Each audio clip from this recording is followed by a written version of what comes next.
Good morning, everyone. I'm Sheikh Segukan, and I'm going to be discussing about job analysis. And we were asked to answer two questions from our previous lecture um, by our professor in person of George Wilson. And the first question says, imagine you being a human resource officer for Habel, and you observe that the manager complains that the newly hired cashier often quit the job within 3 months period, saying it's too stressful, it's not what they expected of the job. Now, using the step of the job analysis and watching our previous video, now we should conduct a job analysis for the cashier role. Number two, what are the sources of information we're going to be using for the cashier role to collect accurate data. Number three is finally we should write two key responsibilities for the job description and two requirements for job specification. Now, moving forward, the first thing I'm going to say is to identify the purpose and scope of the job, or they'll say determine the purpose and the job analysis or of the job analysis. Now, the main purpose is to understand why cashier find the jobs stressful and leave early. This analysis will help you improve hiring, training, and job design by accurately defining what the jobs look like and what really involved and what kind of person fits fits in it or fits in best. So that basically brings to our attention about the recruitment and selection process. It should be carried on thoroughly and accurately so you can know explain the job to the people, what kind of job they're about to do, what they expect of the job, and what they expect of the workers to produce effectively. The number two step is to select the job to be analyzed. That means we got to focus on the cashier position. Has this position, if this position has a turnover rate and a frequent complaints about stress and mismatched expectations. So we gotta know whether the cashier is like the role of the cashier is like it has a turnover rate. Why they always feel they complain about the work is too stressful, it's too this, it's too that. So the next thing we're gonna do is collect background information.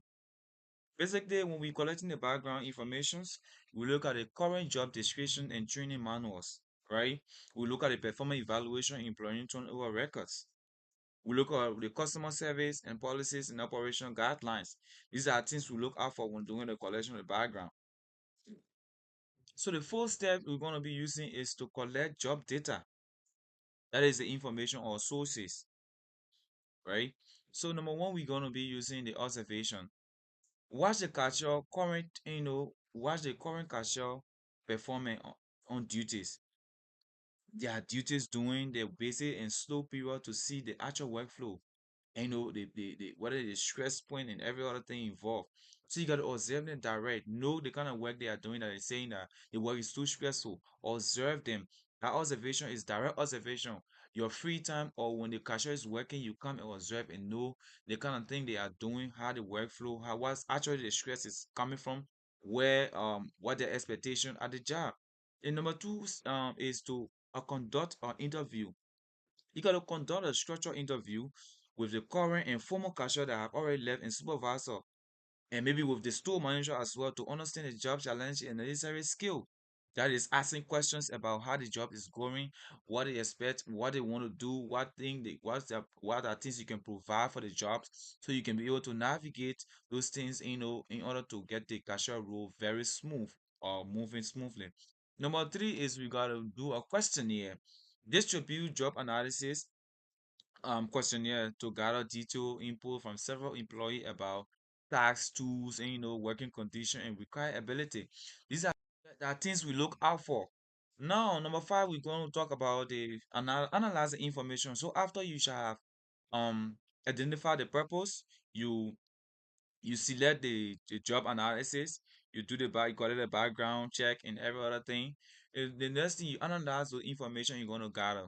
You group and summarize data into key tasks, responsibility, and required skills. Identify stress factors. And these are things you're going to be doing. Then number six, you got to review and update periodically.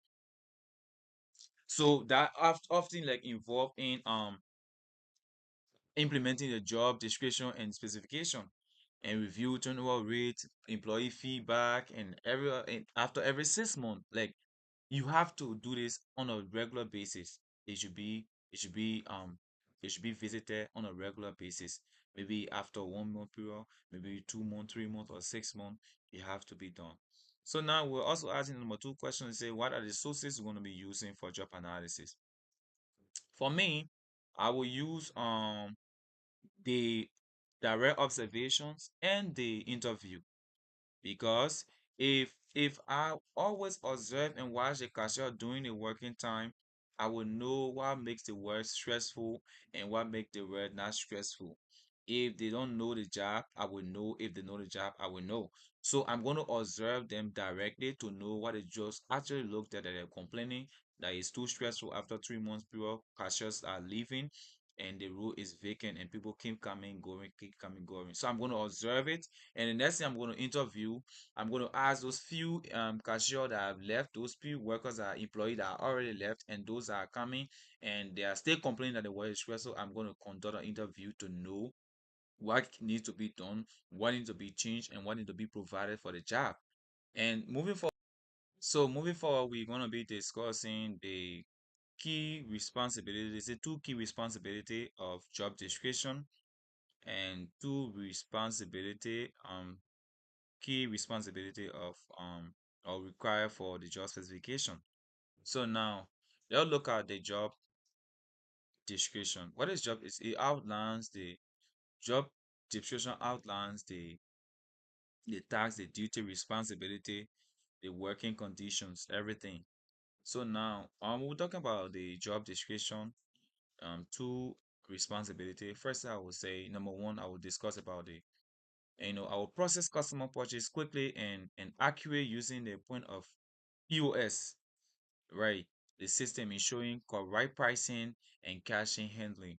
You now observe people, wasting time, every other thing. So once you have your POS, I just put it, that pay quickly and and that be done with everything. The number two is I will provide excellent customer service by responding to inquiries, resolving minor complaints, and always maintaining a friendly attitude with workers. And just education, firstly, I will talk about the skill or the education, high school diploma, basic math, computer literacy, and strong communication and customer service skills. That's what I'm going to be looking at when it comes to the requirement for the job certification. Maybe I'll look at personal attributes, the ability to work under pressure, remain cautious with difficult, customers, and maintain focus during long shifts. So these are things I'm going to be looking out for when it comes to um key responsibility of job description and key requirement for job certification. So now the second question has to do with,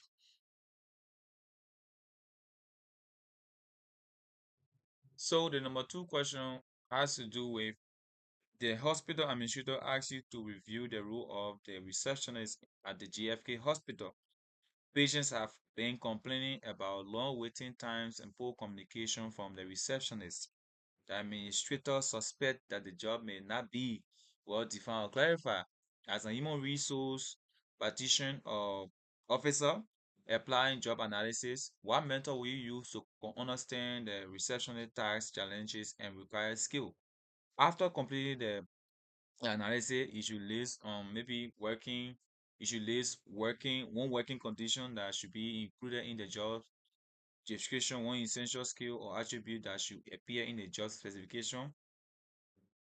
And so to gain a complete understanding of the researchable duties and challenges required skills, I will use a combination of the job analysis mentor that has to do with the observations, the interview, and the questionnaires.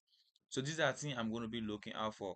Observe the receptionist during different times of the day, morning rush, visiting hour, emergency, in order that to see the workflow and patient interaction and possible causes of delay or stress.